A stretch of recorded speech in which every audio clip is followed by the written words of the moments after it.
Over the land of Israel, the sun fell like a red-hot blade. Wind swept across cracked fields, carrying nothing but dust and the smell of thirst. Wells were dry, rivers showed their stony bones, and livestock collapsed beside empty troughs.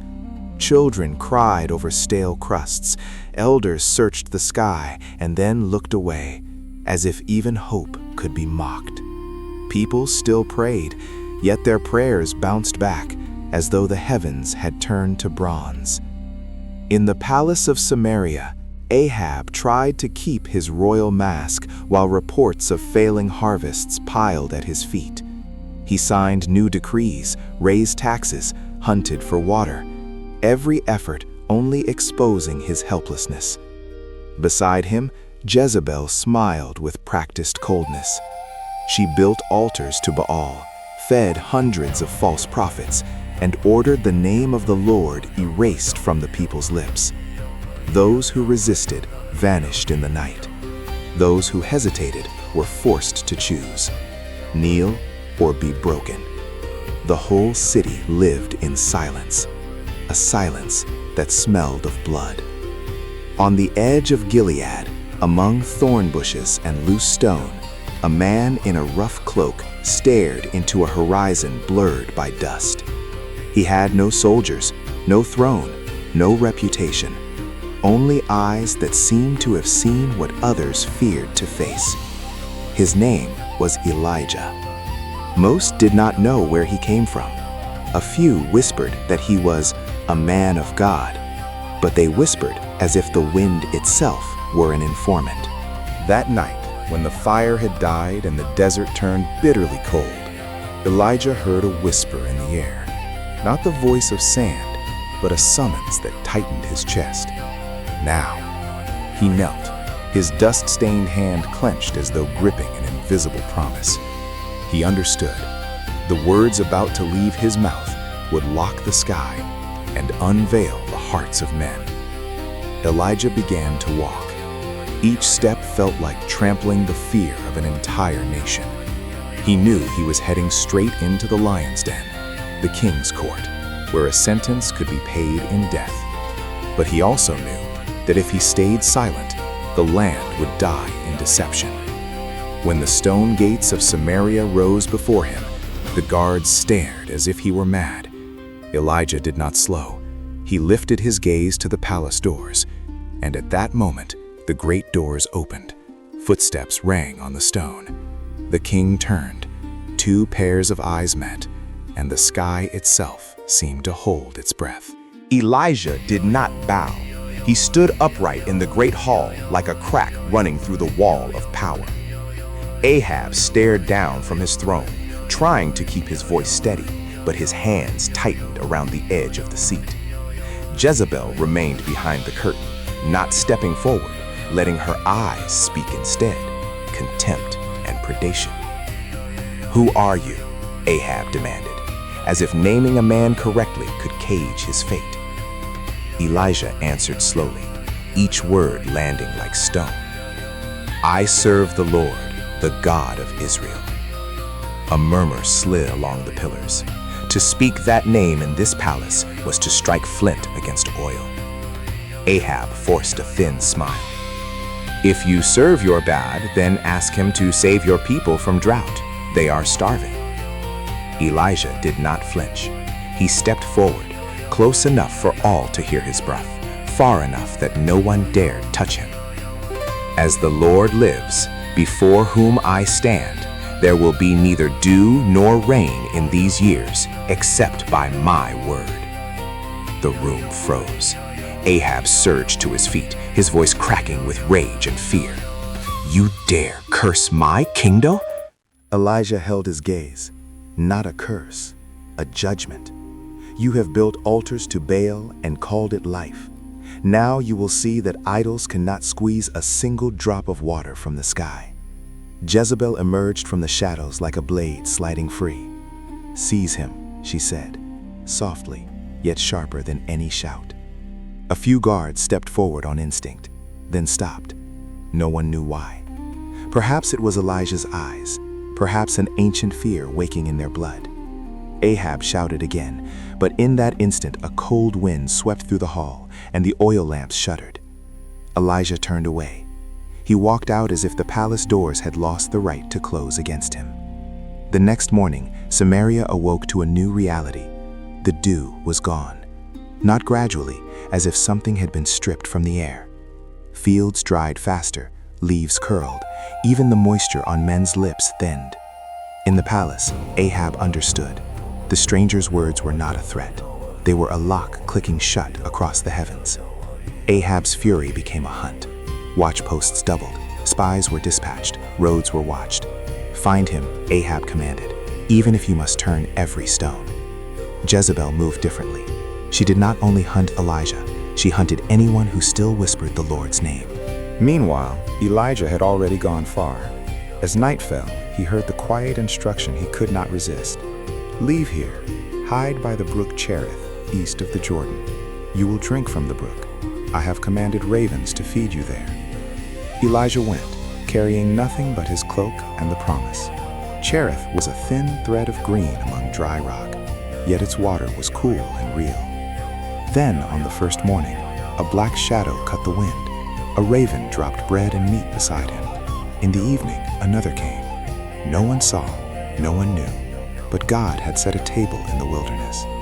Elijah sat by the water and ate in silence. Far off, the desert murmured like rumor.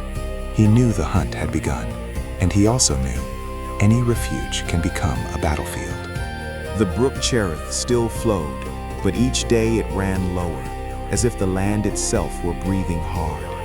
Elijah watched stones rise from the water's surface. The ravens still came, steady as a heartbeat, dropping bread and meat beside him. Yet he understood a cold truth. Miracles were not meant to lull him. They were meant to keep him alive for the next battle. Far away, rumors traveled on hot wind. Ahab grew more frantic, Jezebel more ruthless. People whispered that the Lord's prophets were being hunted. Homes that once prayed now shut their doors in silence. Some said Ahab no longer slept. He stared at maps of water sources like a man studying his own grave. And with each rainless day, fear in him hardened into hatred. Hatred for one man hiding by a small stream. Then one morning, Cherith became a thin seep. Elijah knelt, cupped water in his hands, and felt the chill fading. There was no thunder, no sign, only depletion. And in that brutally ordinary moment, the word came. Get up, go to Zarephath of Sidon and stay there. I have commanded a widow there to provide for you. Sidon, Jezebel's homeland, the land of Baal's altars. Elijah paused for a single beat, like a soldier ordered to walk straight into the enemy camp. But he did not argue. He rose, drew his cloak around him, and left the brook while it still held enough water to mirror the sealed sky. The road to Zarephath was long and dry, fine sand biting into his steps. Elijah passed villages that had gone quiet, hollow windows, courtyards without laughter, food rationed like mourning. He looked into the people's eyes that had prayed so long they had no tears left. And he wondered, when God has shut the heavens, will human hearts finally open? At Zarephath's gate, sunlight struck like a hammer. Near the entrance, a gaunt woman gathered a few dry sticks. Her hands trembled with hunger, yet she forced the routine of survival, normalcy learned under despair. Elijah approached. His voice was not loud, but it carried the weight of a summons. Please bring me a little water in a jar. The widow hesitated, then turned to fetch it. As she moved, Elijah added, pulling the thread of destiny one more time. And please bring me a piece of bread. She spun back. In her hollowed eyes, pain flared where the request had touched. As surely as the Lord your God lives, she said, her voice rough with thirst and fear. I have no bread, only a handful of flour in a jar and a little oil in a jug. I'm gathering sticks to make a final meal for my son and me. After we eat, we will die. Her words fell like a door slamming shut. Elijah looked at her, and this time his gaze was not a blade, it was fire. "Do not be afraid," he said slowly. "Go and do as you have said. But first, make me a small loaf and bring it to me. Then make something for yourself and your son. For the Lord says, 'The jar of flour will not run out, and the jug of oil will not run dry, until the day he sends rain on the land.'" The widow stood frozen. For a few seconds, her whole world hung on a single choice: keep the last portion for her child, or trust a promise from a stranger in a famine. Then she swallowed hard and went inside, like someone stepping onto a bridge without knowing whether it would hold. Elijah heard flour touch a bowl, oil drip, tiny sounds that, in that moment, rang like the drums of fate. She brought out a small, thin piece of bread, as meager as an entire city's poverty. Elijah received it, and in that instant, the harsh wind outside seemed to soften, as though an unseen hand had laid itself over the fire. She turned back, opened the flour jar again, and stopped. The jar, meant to be empty, still held flour. The jug, meant to be a final drop, still yielded oil. She stared, afraid that even a breath might shatter the miracle. But just as hope caught flame, hoofbeats sounded on the road. A band of men passed the gate, dusty armor, eyes sweeping like hunters. One reined in and called toward the town. "Has anyone seen a man in a rough cloak claiming to be a prophet?" The widow's face went pale. Elijah stood in the doorway's shadow, silent. And for the first time, Zarephath understood. Miracles do not only bring bread, they also bring danger. The riders did not enter the house at once. They lingered at the gate, eyes sweeping across faces like blades across stone. The widow tightened her grip on the bundle of sticks, her heart pounding so hard she feared the courtyard could hear it. Elijah remained in the doorway's shadow, still as stone. He understood. Sometimes silence is not escape. It is the strategy of faith. One soldier stepped forward, voice blunt. "Where's the man in the rough cloak?" The widow swallowed. She looked at them, then at the ground, not only from fear, but from choosing words that could save or kill. "There's no such man here," she said, hoarse but unbroken. "We have only hunger and sun." The soldier narrowed his eyes, as if he smelled something wrong.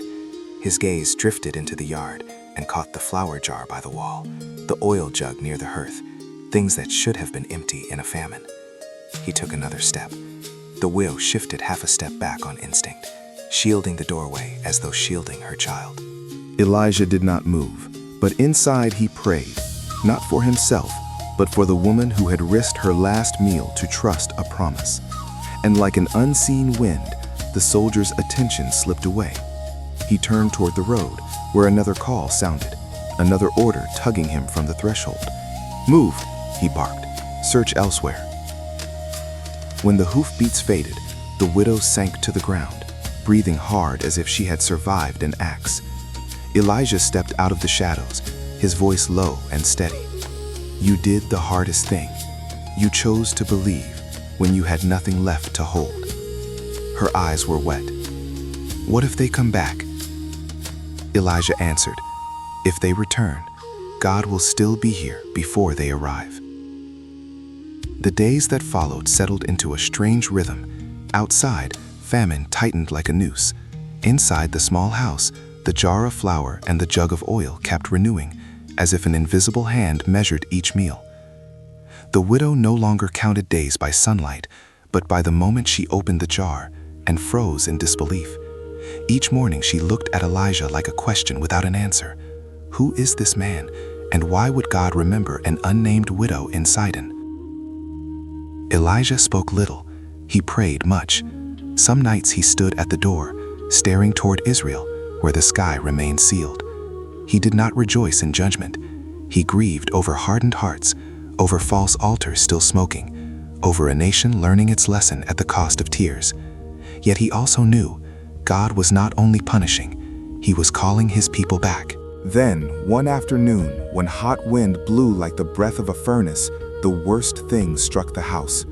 The widow's son, the boy who had once run in the yard, who had laughed over bread, suddenly collapsed.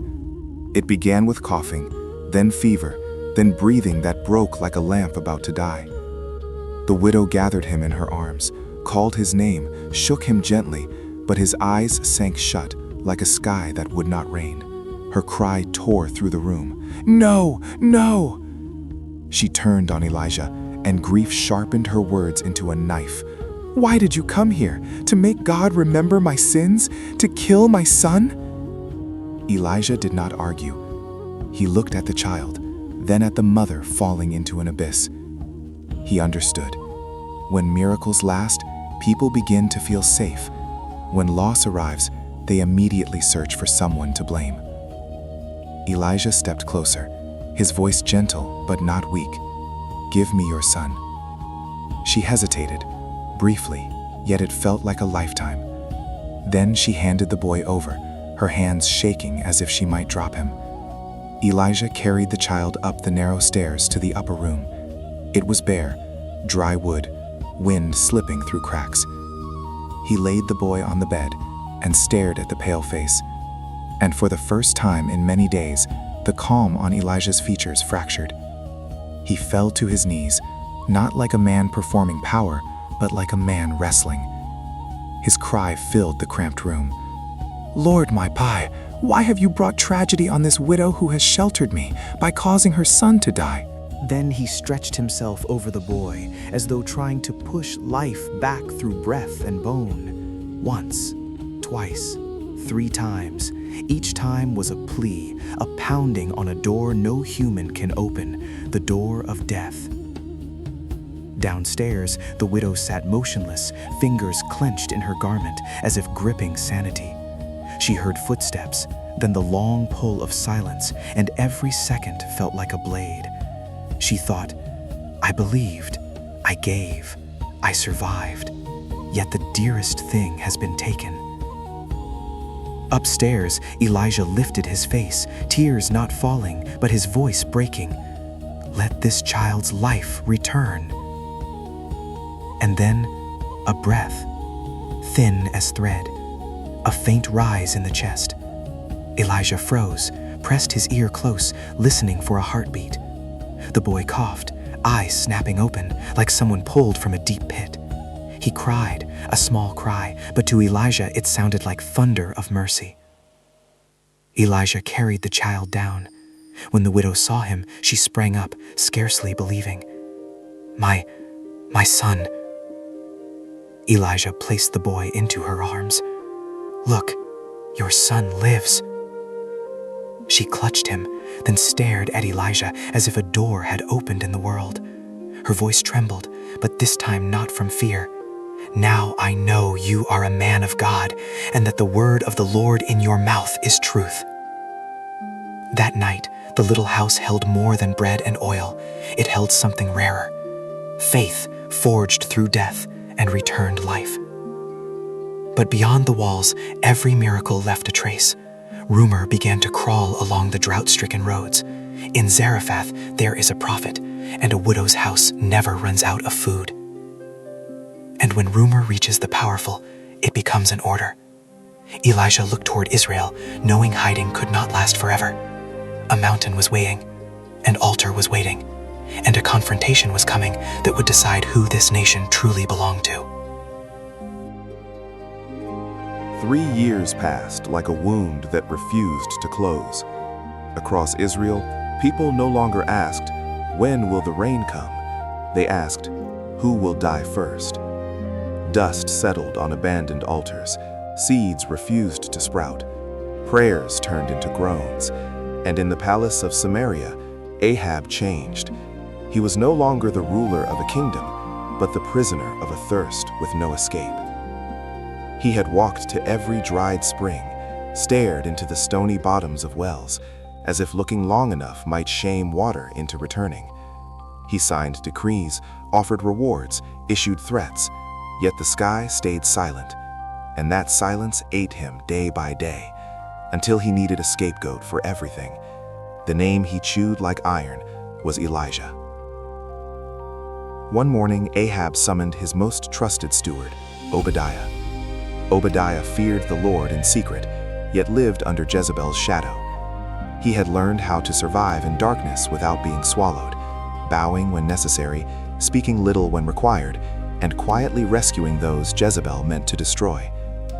Ahab spoke, his voice dry as stone. "Come, we must find grass for the horses and mules. If even they die, I have nothing left." Then he fixed his eyes on Obadiah. "Split up and search. Check every ravine, every valley. Don't miss a single strip of green." They separated, like two blades cutting through rotten cloth. Obadiah crossed sunburned ridges where olive trees once stood, but now were gray skeletons. He heard weak insects, the crunch of his own steps on dry rock, and the fear inside him. If Jezebel discovered he had hidden 100 prophets in 2 caves, she would kill him without blinking. Then, on a deserted stretch of road, Obadiah saw a man standing in his path. Rough cloak, face thinned by wilderness. But the eyes carried the sealed sky and a promise not yet opened. Obadiah froze. He dropped to his knees by instinct, part reverence, part terror. "Is it really you, my lord Elijah?" Elijah gave a small nod. "It is. Go tell your master, Elijah is here." One sentence, and Obadiah felt pushed to the edge of a cliff. He sprang up, voice breaking. "Do you want me dead? I'll report to Ahab, and while I'm gone, the Spirit of the Lord will carry you elsewhere. Ahab won't find you, and he'll kill me. Don't you know what he's done? He forced nations to swear they would hand you over if they saw you. And Jezebel?" Obadiah swallowed hard, eyes flicking around as if the air itself had ears.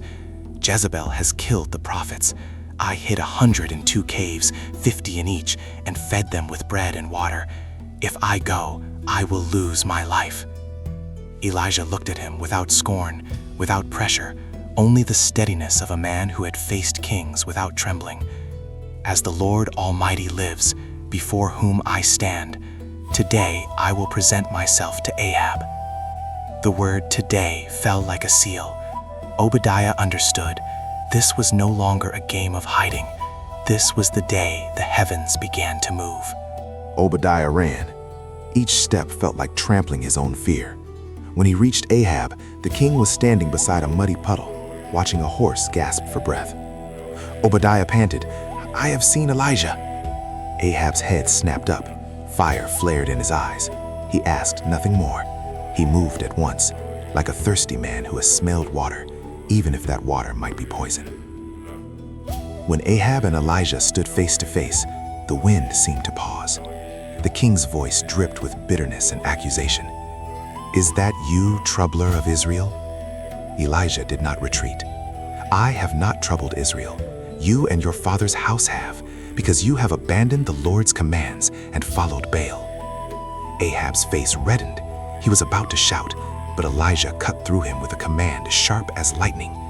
"Now send word and gather all Israel to Mount Carmel, along with the 450 prophets of Baal and the 400 prophets of Asherah who eat at Jezebel's table." Jezebel's name hooked the air like a barbed line. Ahab understood. Elijah did not want a private argument. He wanted a public trial, before the nation, under the open sky, a judgment between heaven and earth. And for reasons Ahab could not fully name, desperation, curiosity, fear, he agreed. The news spread like fire over dry grass. Everyone must go to Carmel. The starving came in waves. Hope and doubt tangled together. The prophets of Baal arrived in fine garments, confident like men accustomed to winning. They whispered, "If Baal does not answer with fire, who will?" They did not know the real issue was not whether Baal had fire. The issue was that Baal was not there. On the climb toward the mountain, Elijah walked alone. No guards, no weapons, only a cloak and a promise. Each step carried him deeper into the storm he had been sent to summon. And when Carmel rose ahead, an open ground like a courtroom of heaven, Elijah stopped. He watched the crowd pour in like a tide. He saw the Lord's broken altar, forgotten and ruined. He saw Baal's prophets smiling. Then he drew a slow breath, as if pulling the sky into his chest, and he knew one question was coming, and it would force the entire nation to choose, and that choice would shake not only a mountain, but a kingdom. On the summit of Carmel, the wind carried the smell of scorched grass and the sweat of the crowd. Israel gathered like a sea of people, thin with hunger, eyes red from sleepless nights, lips cracked from thirst. In the center lay a cleared space, as if the mountain itself had prepared a courtroom. On one side stood the 450 prophets of Baal, arranged in ranks, cloaks clean, ornaments glinting, confident as if they had already won before the trial began. On the other side stood only one man, Elijah. Ahab watched from a raised rock. He believed he was controlling the stage, but in truth, he was merely a spectator to a game he did not understand. Beneath his rough cloak, Elijah studied the people. He did not see a crowd.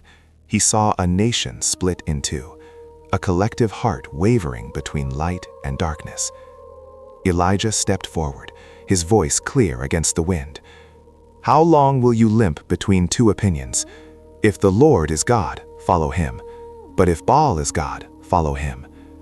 The people said nothing. This silence was not peace.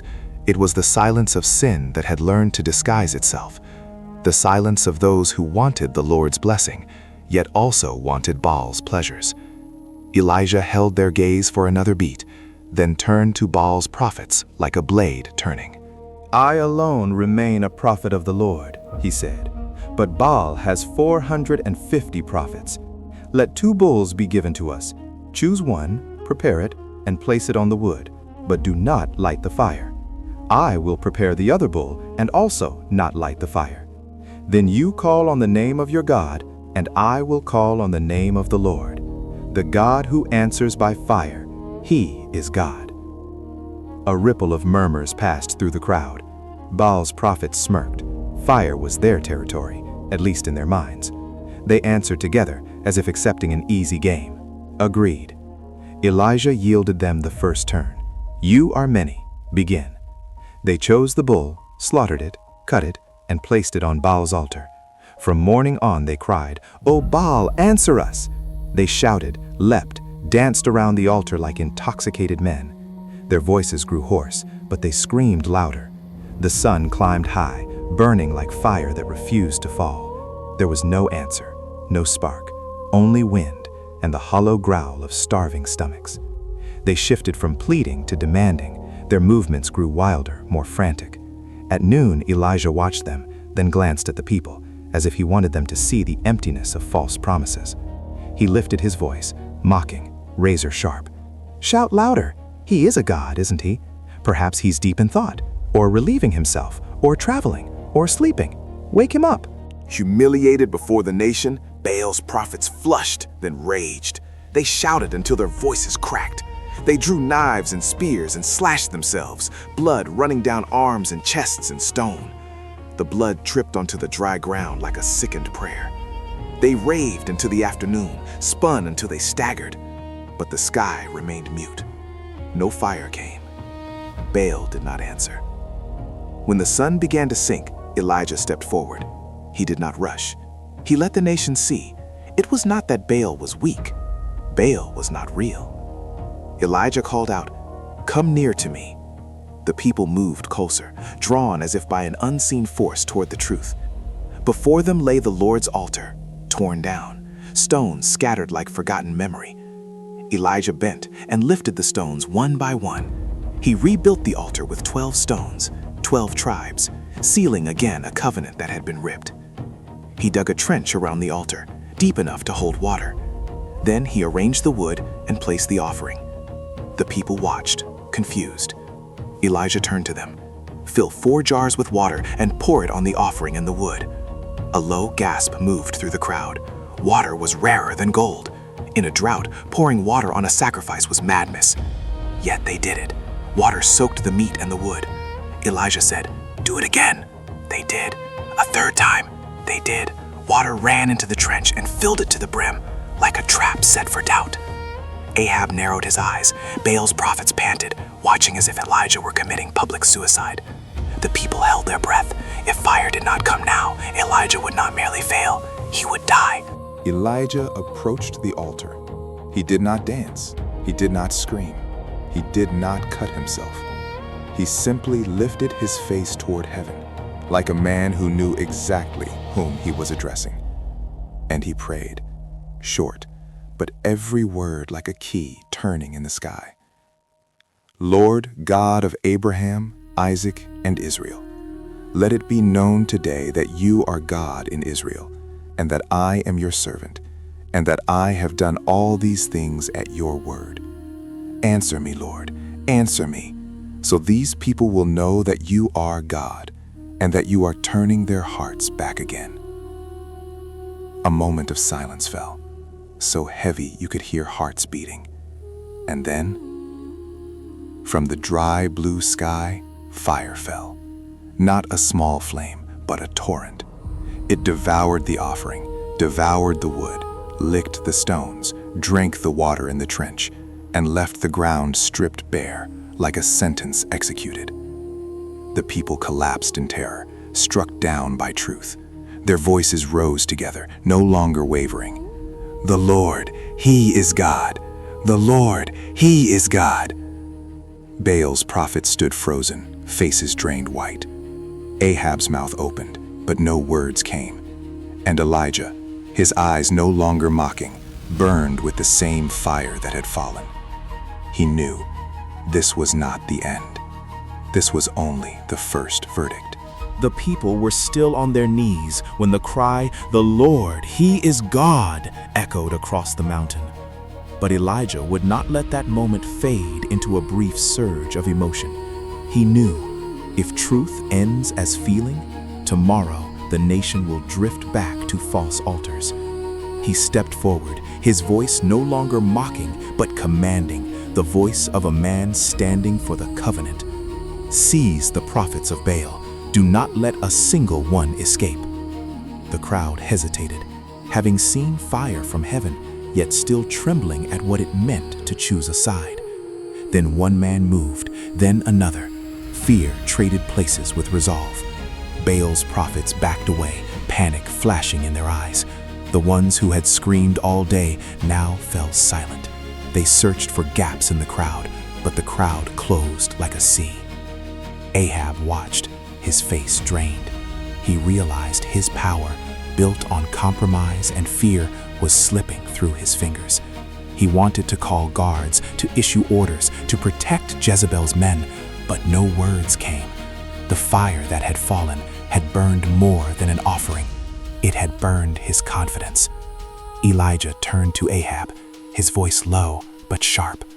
"Go up, eat and drink, for I hear the sound of heavy rain."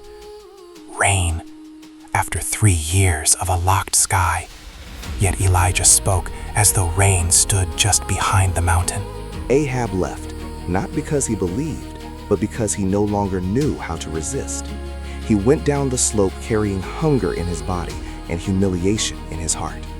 Elijah climbed to the highest point of Carmel alone. On the summit, Elijah bent low to the ground. No one saw him there as the hero who had called fire from heaven. They would have seen a man folded over, his face near the dust, as if carrying a nation on his back.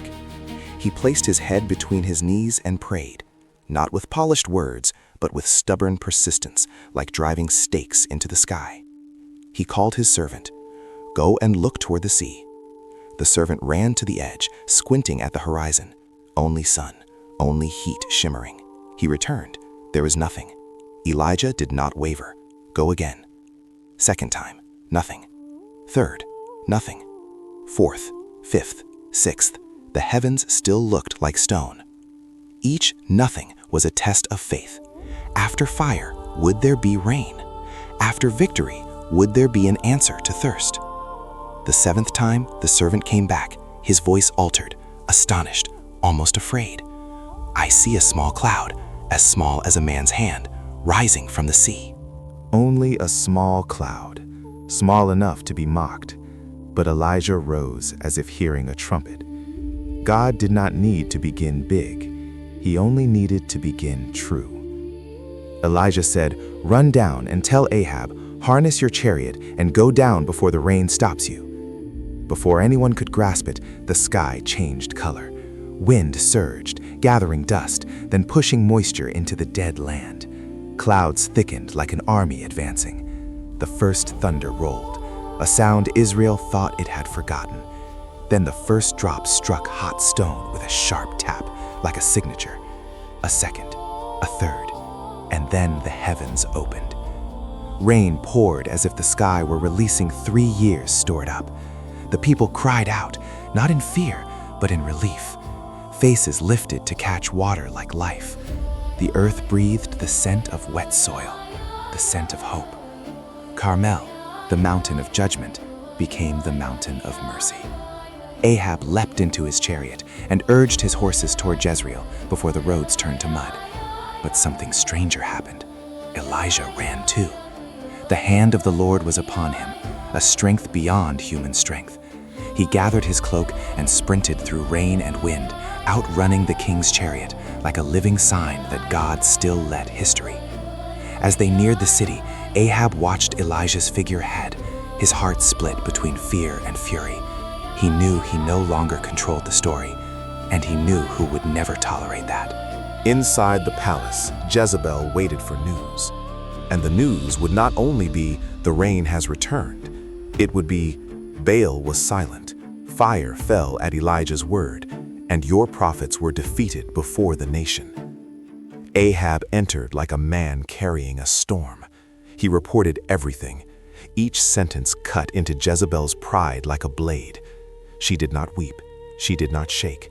She simply became quiet. A silence unlike the silence of the people on Carmel. This was the silence of vengeance taking shape. Then Jezebel lifted her head. Her eyes were no longer mere contempt. They were an oath. She spoke slowly, as if releasing an arrow into the future. "By this time tomorrow, I will make Elijah's life like the life of one of them." The message left the palace as a death warrant. And somewhere beyond the city, Elijah, the man who had called down fire and called down rain, heard that oath. The wind was still cold with storm, yet a colder wind moved through his soul, not from the sky, but from loneliness.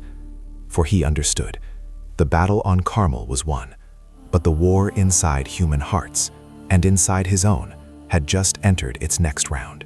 Jezebel's threat did not arrive like thunder, but like a serpent sliding into the ear. It did not need to shout, because it carried the weight of a palace and the blade of hatred. When that message reached Elijah, something strange happened. The man who had faced 450 prophets, who had called fire from heaven and rain from the sea, felt his heart miss a beat. He did not argue with fear. He simply turned and ran. Elijah ran along roads still wet with storm, mud clinging to his feet as if trying to hold him back. He ran past fields drinking water, past rooftops steaming with fresh moisture, past the people's cheers. Yet inside he could no longer hear them. He heard only one sentence: "Tomorrow, your life." And under the shadow of that sentence, Carmel's victory suddenly felt distant, like a story that belonged to someone else. He went down to Beersheba, the edge of the land, a final line between him and pursuit. He left his servant there, as if refusing to drag anyone else into the price of his calling. Then he walked alone into the wilderness, where sand does not judge, where wind does not question, where a man can disappear. The sun turned cruel again. Even though rain had returned, wilderness remained wilderness. Elijah walked until his legs were no longer legs, but pain that could move. Then he collapsed beneath a low broom bush, hardly enough shade, yet enough to mark the place where a prophet fell. He breathed hard and stared at the sky. The heavens were no longer sealed. The sky was open. But inside him, a different door slammed shut. "Enough, Lord," he said, his voice rough as stone. "Take my life. I am no better than my fathers." It was not the cry of unbelief. It was the cry of exhaustion, of a man who had spent his courage, his faith, his strength, until only emptiness remained. Elijah closed his eyes. He slept, not from peace, but because he had no strength left to stay awake. Then came a gentle touch. Not the kick of an enemy, not the hand of soldiers, a touch like mercy pressing against bone. Get up and eat. Elijah opened his eyes. Aside him lay bread baked on hot stones and a jar of water. He stared as if waking inside a different story. He ate, drank, then lay down again, as if even a miracle could not lift him from the pit of weariness. The touch came a second time. This time the voice carried urgency, not anger, because the road ahead was long. Get up and eat, for the journey is too much for you. Elijah ate again. Strength returned quietly but surely, like embers brought back to flame. He rose and walked, 40 days and 40 nights, deeper into the wilderness, as if God were leading him back to an ancient beginning, Horeb, the mountain of God. When he arrived, Elijah found a cave and slipped inside. In the dark, he thought he was safe. But in that darkness, the word came, not like lightning, but like a question aimed at the soul. Elijah, what are you doing here? Elijah poured out everything he had been holding in. I have been very zealous for the Lord Almighty. Israel has abandoned your covenant, torn down your altars, and killed your prophets with the sword. I am the only one left, and now they are trying to kill me too. He spoke like a man laying evidence before a court. I did everything right, yet the world stayed wrong. I won on the mountain, but I still lose in the palace. I saw fire, yet I am hunted by a queen. The voice answered, Go out and stand on the mountain in the presence of the Lord. Elijah stepped out of the cave. Night was deep, the air cold. Then a violent wind struck, tearing at the mountain, shattering rocks. But the Lord was not in the wind. After the wind came an earthquake, the ground trembling as if it would fling him into the ravine. But the Lord was not in the earthquake. Then came fire, another fire, different from Carmel, sweeping past like a blade. But the Lord was not in the fire. And then came a sound, thin as breath, a gentle whisper. When Elijah heard it, he covered his face with his cloak. He knew this was God, not in the force that makes nature scream, but in the presence that makes the soul bow. The whisper asked again, Elijah, what are you doing here? The question returned, not to condemn, but to heal. Elijah repeated his complaint, yet his voice softened, like a man finally admitting, I was afraid. And God did not rebuke him the way Elijah expected. He gave him a mission, a path, a future. Go, the voice said. Anoint Hazael king over Aram, anoint Jehu king over Israel, and anoint Elisha to succeed you as prophet. Then came a sentence like an anchor driven into despair. Yet I reserve 7,000 in Israel, all whose knees have not bowed to Baal. 7,000. Elijah thought he was alone. God said, You are never alone. Truth is never guarded by only one watchman. Elijah left Horeb. He no longer ran, he walked. Fear remained like a scar, but it no longer held the reins. He followed the word to a field where a young man was plowing with 12 pairs of oxen. The man did not look at the sky, he looked at the furrows, working as if the future were only harvest.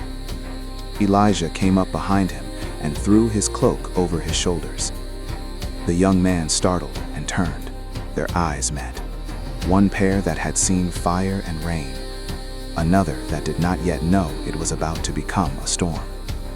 He asked, almost unbelieving, What do you want with me? Elijah did not give a long answer. He simply looked at him, as if saying, God wants you. And in that instant, destiny changed hands. The young man, Elisha, understood that if he followed, he would lose his old life, and receive one even more dangerous. He ran home to kiss his parents goodbye. Then he returned, slaughtered the oxen, burned the plow for firewood, and cooked the meat to feed the people, like a man cutting off every retreat with his own hands. And when the cooking fire died, he walked after Elijah. But ahead was not peace. A dynasty was about to shift. A sword was about to leave its sheath. And Jezebel's shadow, though not gone, waited for another chance to sink its teeth into the truth. Elisha followed Elijah like a shadow, but not the shadow of weakness, the shadow of a lamp learning how to burn long. They walked through villages freshly saved by rain, where the earth was still wet, and the scent of new mud rose like the fragrance of restoration. People watched from a distance, both reverent and wary. They had heard of Carmel, of fire, of rain. But one miracle does not erase old habits. Many bowed to the Lord by day, then secretly left bread before Baal's image by night, as if they could insure their souls with two altars. Elijah no longer tried to persuade by debate. He moved, watched, and waited for the next door God would open. And Elisha learned in silence. He learned that a man can be crushed by fear and then lifted by a touch. He learned that power is not noise, but durable obedience. He learned that a prophet does not only confront kings, he confronts exhaustion inside himself. Meanwhile, in the palace, Ahab tried to act as if everything had returned to normal. Rain had come, trees turned green, fewer people starved, yet none of it brought him peace. He had been humiliated before the nation, and Jezebel did not forget. She did not need to defeat God in a day. She only needed to make the people forget him in a lifetime. Jezebel changed tactics. No more public showdowns through Baal's prophets. She turned to a subtler power: paperwork, courts, laws, and sentences written in ink but signed in blood. She understood. Some cannot be beaten by fire from heaven, but they can be strangled by a system. One day, Ahab walked near the palace at Jezreel, his eyes fixed on a lush vineyard, one rare patch still holding the look of abundance. The vineyard belonged to a man named Naboth. Ahab stared at the rows of grapes and imagined a vegetable garden for himself. And that small desire, small as a thought, began to grow into sin. He called Naboth. "Give me your vineyard, so I may have it for a vegetable garden. Since it is close to my palace, I will give you a better vineyard in exchange, or pay you." Naboth bowed, but his answer was firm as stone. "The Lord forbid that I should give you the inheritance of my fathers." One word, no, shamed Ahab. He returned to the palace like a child denied a toy. He lay on his bed, turned his face to the wall, and refused to eat. A king, driven like an animal by the craving for what did not belong to him. Jezebel entered, saw his sulking, and understood at once. She asked softly, "Why is your spirit so sullen?" Ahab snapped, "Naboth will not sell me his vineyard." Jezebel smiled. There was no joy in it, only solution. "Do you now govern Israel and yet mourn over a vineyard? Get up and eat. I will give you Naboth's vineyard." Then she did something small, and it became the hook of the crime. She took Ahab's signet ring, the ring used to seal royal letters, and rolled it in her fingers like a key turning in a prison lock. Ahab did not stop her. He simply stayed silent, and in that silence, he handed his authority to darkness. Jezebel wrote letters to the elders and judges of Naboth's city. She wrapped her scheme in religious language like a cloak. Proclaim a fast, seat Naboth in a prominent place, set two scoundrels opposite him to testify that he has cursed God and the king. At the bottom, she pressed the seal of Ahab's ring into wax, the imprint like a bite. The elders received the letters. They saw the seal and trembled, not from faith, but from fear. They did exactly as commanded. Naboth was dragged before the people, falsely accused, and stoned to death. His blood soaked the ground, and the vineyard he had protected as covenant became the prize of an ambush. News reached the palace. Jezebel said, "Naboth is dead. Go take the vineyard." Ahab rose at once. He walked as if he had won a business deal. He did not see the invisible cord tightening around his neck. But God saw. When Ahab entered the vineyard, sunlight shimmered on the leaves, as if no blood had ever been spilled. He bent to touch the soil, picturing the vegetables he would plant. And at that moment, a voice sounded behind him, the voice he hated most and feared most. Ahab. The king spun around. Elijah stood there, as if he had risen from the very ground where Naboth fell. Elisha stood behind his master, eyes drawn to the signet ring on Ahab's hand, small, gleaming, yet heavy as a verdict. Ahab clenched his jaw. "Have you found me, my enemy?" Elijah answered with chilling calm, "I have found you, because you have sold yourself to do evil in the sight of the Lord." Ahab tried to protest, but Elijah stepped closer, driving each sentence into the soil. "In the place where dogs licked Naboth's blood, dogs will lick your blood as well. And Jezebel, dogs will devour her by the wall of Jezreel." Wind swept through the vineyard, leaves shivering like whispers of judgment. Ahab's face drained. For the first time since Carmel, he could not pretend the Lord was merely an opinion. He looked at the vineyard, and it no longer looked green. It looked like a grave. Elijah turned away, leaving the prophecy hanging like a drawn sword. Elisha followed, but one detail burned into his mind: the signet ring. Not because it was beautiful, but because it revealed a frightening truth. Sin does not always need a sword. Sometimes it only needs the right seal in the right place. Ahab returned to the palace, his heart heavy as stone. He tore his clothes, put on sackcloth, and fasted. It was not full repentance, but it was real fear. And God, who judges and yet shows mercy, delayed the disaster in Ahab's days, turning it into a longer warning than a quick sentence. But Jezebel did not delay. She did not repent. She simply memorized the names Elijah and Elisha like two thorns to be pulled out. She understood. If she could not break the prophecy, she would break the men who carried it. And elsewhere, beyond Israel's borders, the names God had spoken at Horeb began to stir like chess pieces. Hazael in Aram, Jehu within Israel's army. They did not yet know they were called, but history had already begun to pivot toward them. Elijah looked at Elisha and said one short sentence, like laying the first stone of a bridge to what was coming. "Do you see? Carmel was fire, but this vineyard, this is the war of power, and that war will be long." Elisha nodded. He looked toward the palace, where Jezebel's shadow still lay thick as ink. He felt it clearly. They had passed the stage where miracles only amazed the people. Now they were entering the stage where truth would collide with the throne, with the system, with wax seals and hidden blades. And as they left the vineyard, wind moved again through the leaves. It was no longer just wind. It sounded like the footsteps of a judgment drawing near. Ahab did not forget Naboth's vineyard. Even after he put on sackcloth and fasted, fear lodged in him like a thorn. It did not kill quickly, but it made every breath heavier.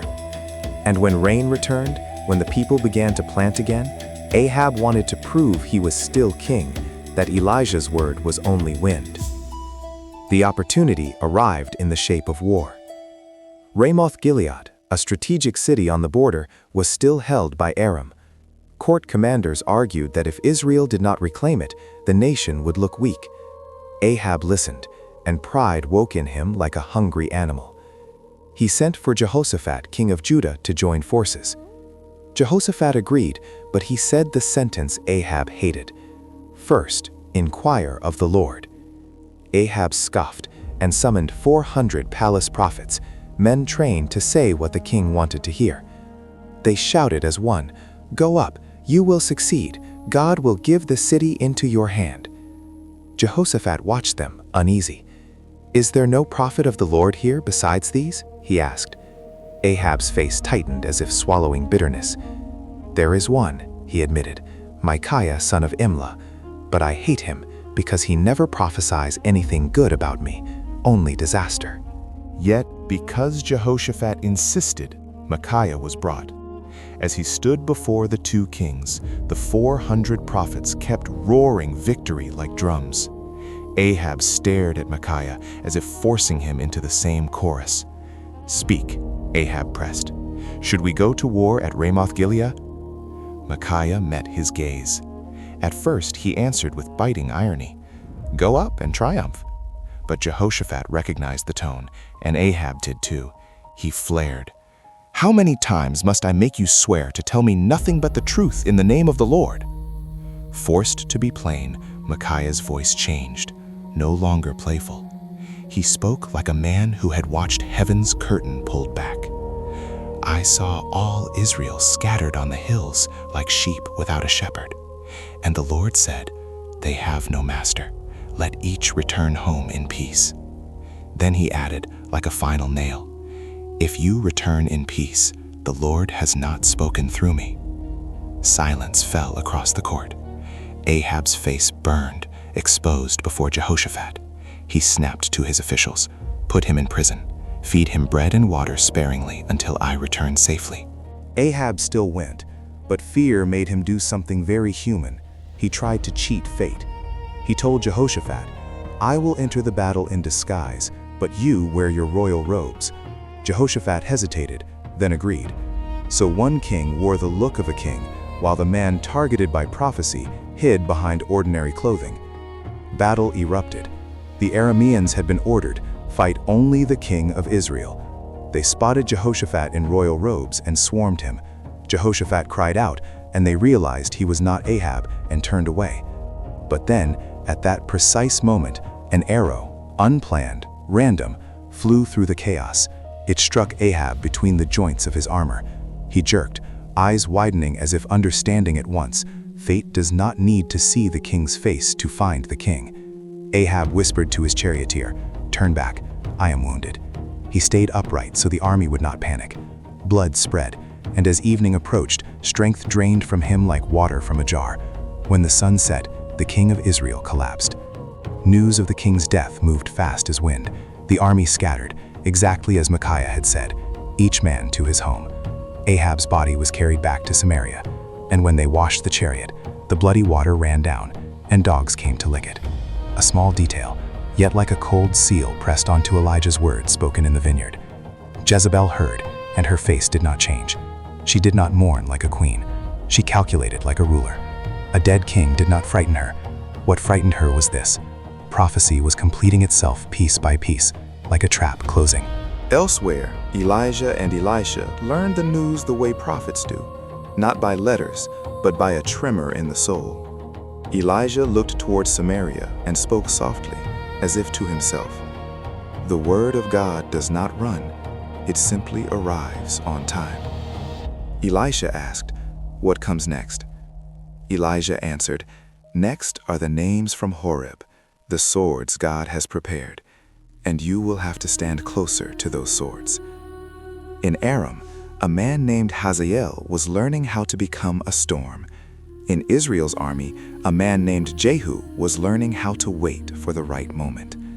And in the palace, Jezebel, widow of a king, still held her throne, still held ink and seals, still had hands ready to sign death into law. Everything was lining up.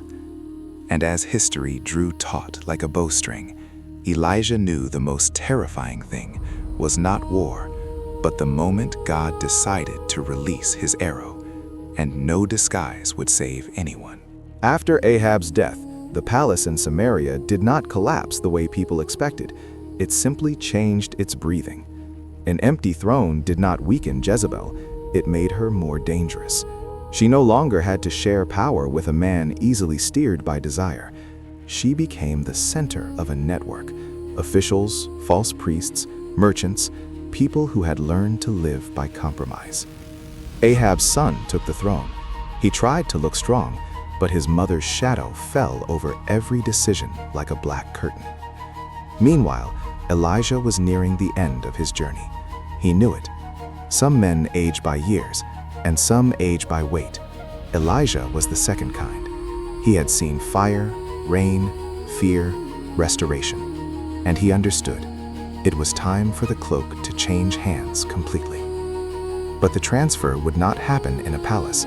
It would happen on the road, in dust and wind, in places where earthly power could not sign decrees.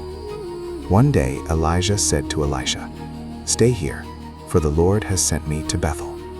Elisha answered at once, like a vow engraved in him, "As the Lord lives and as you live, I will not leave you." They went to Bethel. There, the sons of the prophets, a small community keeping faith alive in dark times, came near Elisha and whispered, as if fearing even the wind might hear, "Do you know that today the Lord will take your master away from you?" Elisha clenched his jaw. "I know. Be silent." From Bethel, Elisha said again, "Stay here, for the Lord has sent me to Jericho." Elisha replied, "I will not leave you." And at Jericho, the sons of the prophets repeated it, "Do you know today?" "I know. Be silent." Then Elisha said a third time, "Stay here, for the Lord has sent me to the Jordan." Elisha answered like stone, "I will not leave you." 50 of the prophets followed at a distance, standing as witnesses. When they reached the Jordan, the river ran strong after the rains. Elisha took his cloak, rolled it up, and struck the water. The river split as if an unseen blade had cut it. The two men crossed on dry ground, as though history repeated an old miracle to seal a new era. On the far side, Elisha stopped and looked at Elisha. For the first time, his voice was private and tender. "Ask what I shall do for you before I am taken from you." Elisha did not ask for silver, fame, or a throne. He asked for something that made every power-hungry man afraid. "Let me inherit a double portion of your spirit." Elijah studied him. "You have asked a hard thing. If you see me when I am taken from you, it will be yours. If not, it will not." The air thickened. The wind paused as if waiting. Elisha stared without blinking. His fear was not of what was coming, but of the chance he might miss it. Because if he did not see, he would not only lose a miracle, he would lose a commission. Then the sky moved. A roar like a storm tore the air, light split the heavens, and between them appeared a chariot of fire, not fire that destroys, but holy fire. Horses of fire drew it, manes blazing like the sun. It separated Elijah from Elisha like a sword of light. Elijah rose, carried into the whirlwind. His cloak flipped like wings.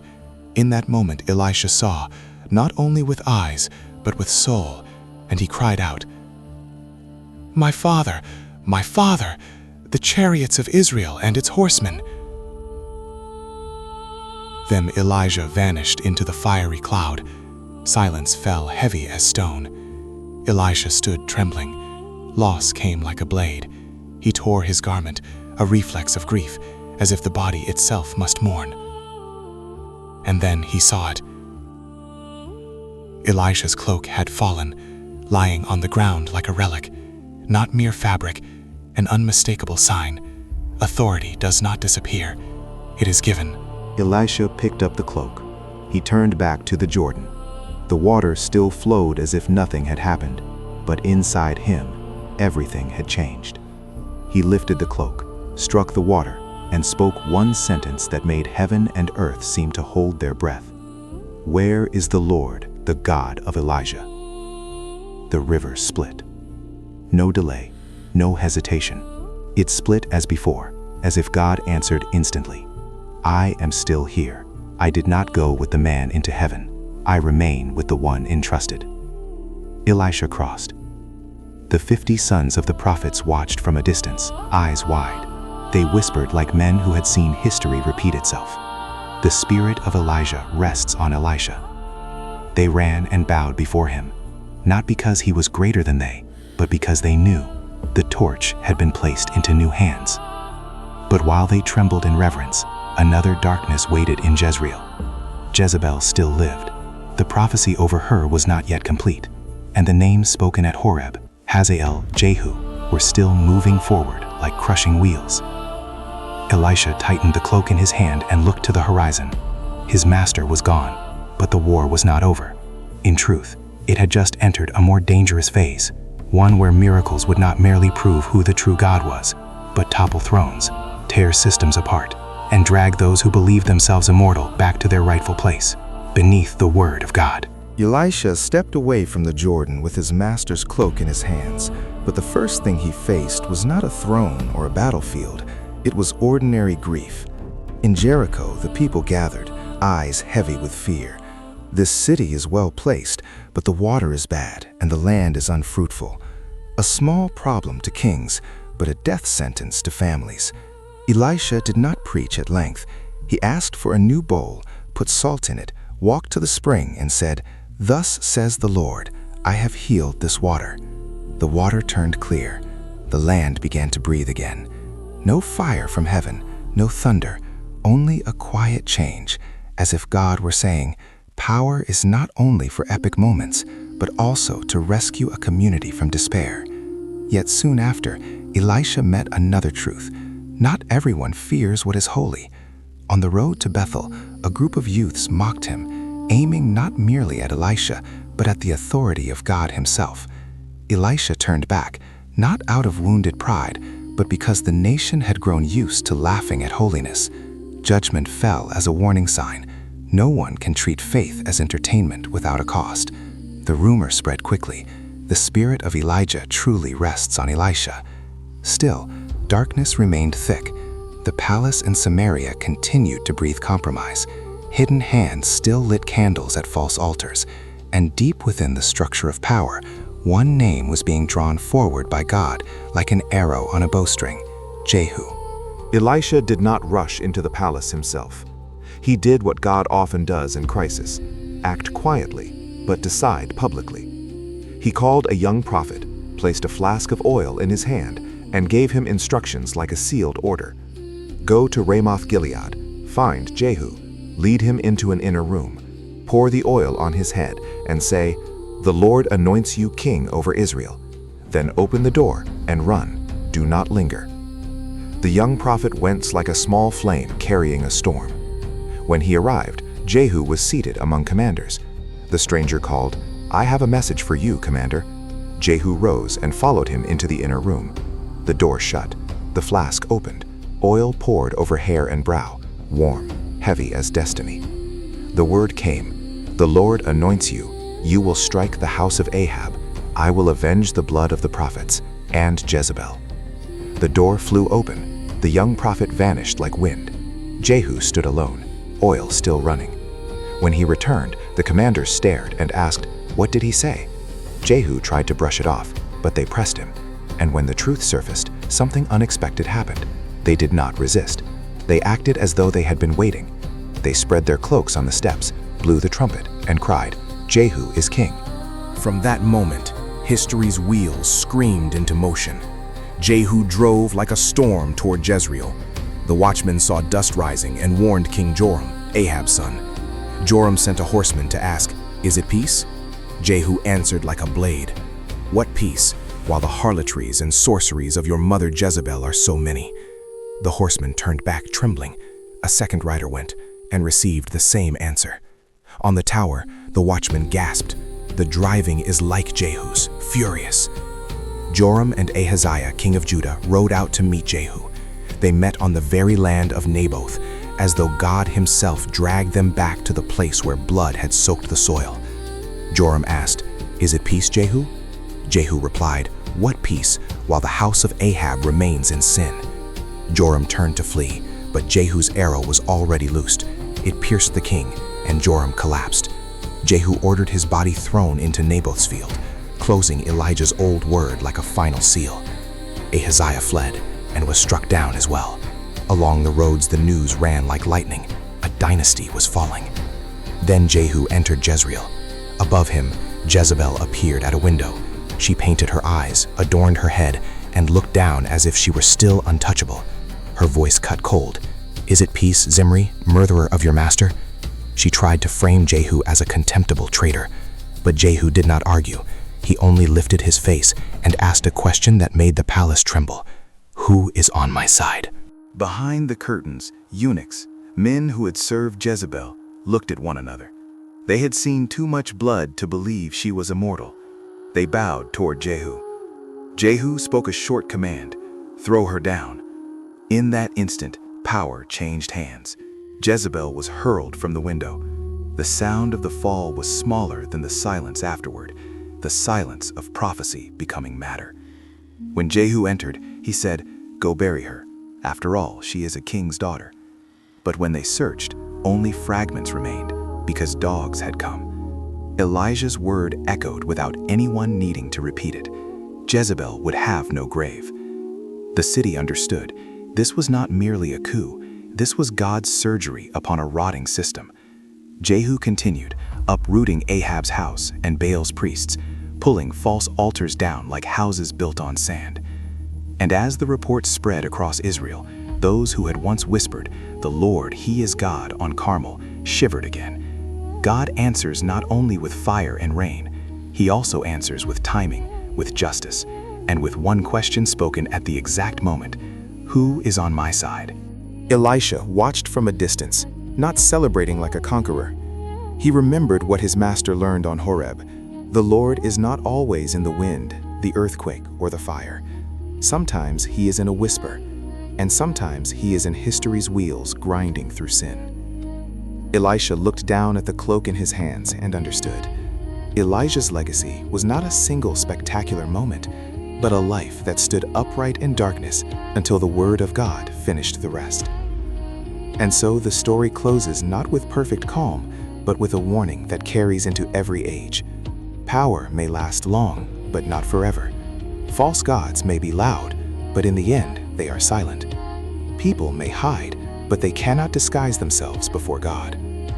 What remains for every generation is the question Elijah threw at the nation on Carmel, now echoing across time. How long will you limp between two opinions? But if you think Jezebel's fall was the end of darkness, you have misunderstood how sin survives. Sin does not live only inside one queen. It lives inside the habits of an entire nation. When Baal's altars were torn down, many shouted with relief. Yet behind closed doors, old compromises kept breathing. Statues can be smashed in a day, but to smash Baal inside the human heart can take a lifetime. Jehu did what the Lord had spoken. He wiped out Ahab's house and dismantled public idol worship. But a dangerous crack remained. He loved power more than holiness. He removed Jezebel's Baal, yet he kept the golden shrines at Bethel and Dan, religious symbols earlier kings had set up so the people would not return to Jerusalem. And that is the most subtle trap. When sin changes its name, it looks more reasonable, more religious, and therefore harder to uproot. Elisha saw it. He understood what Elijah learned at Horeb. Victory does not mean the war is over. Sometimes, victory simply changes the shape of the battlefield. From Carmel's blazing summit, the fight now crawled into smaller decisions, an offering given for show, a lie told for the greater good, a compromise excused as just this once. Then the enemy outside began to knock. He rose, and in that resurrection, Elijah's story found its true conclusion. Fire from heaven was a sign. Jezebel's judgment was a chapter. John's Elijah spirit was a trumpet. All of it pointed to the one who conquered sin and death.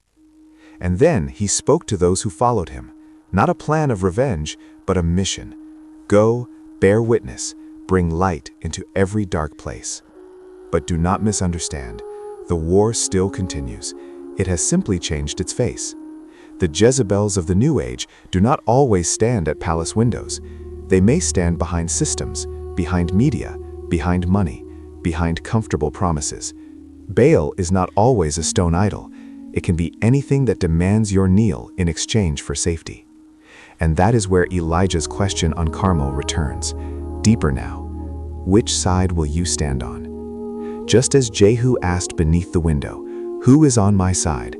God asks you, not for information, but to expose your heart, because no one can float forever between light and darkness without being torn apart. If this story makes you shiver, it is not only because it is dramatic, it is because it is true, and it is still unfolding in our time. If you want to go deeper into the Babylon spirit Elijah saw from afar and how it reappears in modern systems, power, false religion, control, manipulation, then the next part will peel back each layer, from the Tower of Babel to the new towers of the data age. Write in the comments, "I choose God," if you want to stand with the light. And if you want the next segment, comment.